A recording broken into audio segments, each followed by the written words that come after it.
Alright, Arc Raiders players, what was that? Because if you logged in recently and half the lobby was wearing the same thing and screaming for the Bungulators, you probably were as confused as I was. Today we're talking about the Arc Raiders Streamer Wars, what it was, how it started, who was in it, and my take on the entire thing. In short, it was incredible and brought a lot of hype to the game, but too much of this type of thing can really exhaust people who are just trying to play the game normally. Let's break it down. So this wasn't an official Arc Raiders Embark event. This wasn't a new mode, there's no special playlist or any UI changes. This was 1000% a community-driven event sparked by a bunch of famous streamers. Think of it as an MMO Guild War, but completely improvised. Two giant streamers decided that Arc Raiders was going to be their battlefield, and honestly the community said we're in. So it's still the same PvPvE, but now we have a crazy storyline written by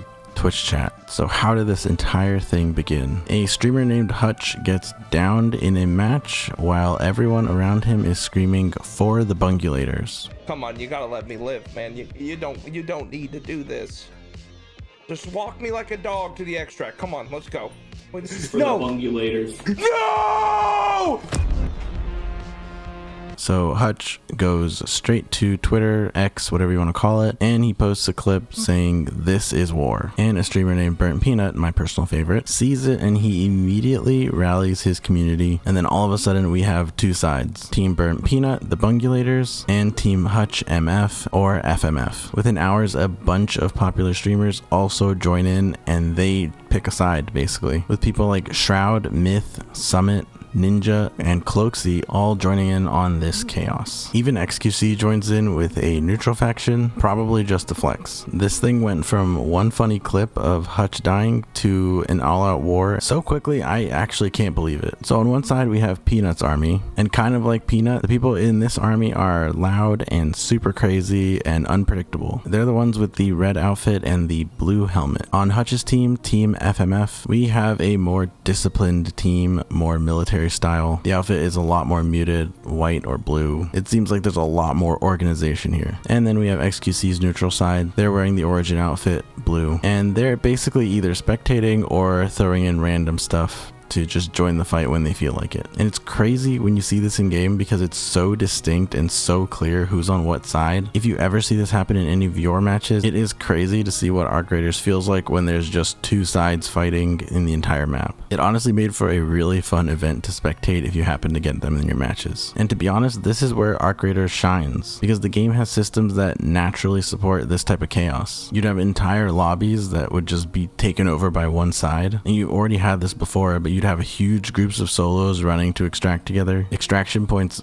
literally turned into the battlegrounds for the entire server, and people were getting into the RP of it and they would start dragging people around through the desert. The Bungulators were kind of ruthless in that sense. It was actually crazy, but in a good way. This is the type of emergent player behavior that honestly keeps games alive, and it all built up to the final showdown at Spaceport. Everyone queued at the same time for the same map and it became an absolute war zone. There were so many Arc Raiders clips generated that day because crazy things were happening everywhere. And by the end, Burnt Peanut got to declare that his side won for good. War is over. Loot all the buildings, throw that shit in Tell Peanut to come into the Discord. Wait, He's what? He's declaring victory now. Yeah, he's declared himself the victor. That's the synopsis, but here is my take on the whole thing. Overall, I loved it. It made Arc Raiders feel alive and felt like everyone was in on this new thing that was happening. It gave people something to talk about in game, like, oh, which side are you on, or which streamer do you like? It made a bunch of people start playing Arc Raiders again on stream, and it showed just how powerful everyone in this game can be when they band together. But, and this is kind of important, what if this happened every week, or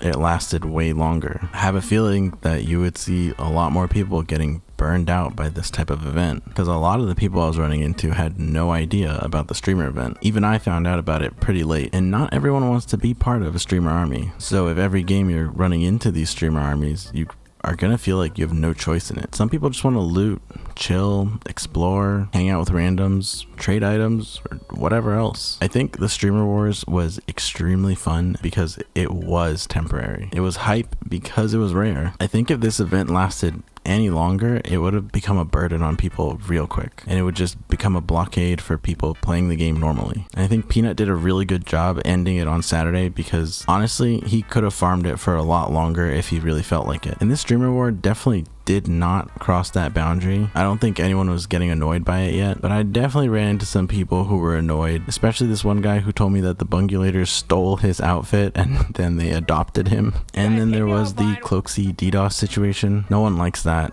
No one supports that. That's not streamer war content. That's not fun. That's just someone being an absolute freak. And I'm not saying events like this cause DDoSes. Obviously, immature people do. But it is a reminder that when you have a bunch of eyes on you, attention comes from all sides of the spectrum. So yes, the streamer wars were hilarious, chaotic, community driven, and honestly incredible for our creators as a whole. And as long as they stay occasional, I think I'm all in for more of this in the future. Give the video a like if you found this video informative, and subscribe if you are team Burnt Peanut. Let me know in the comments if you guys picked a side or if you got caught in the crossfire. Thanks for watching. I will see you guys next time.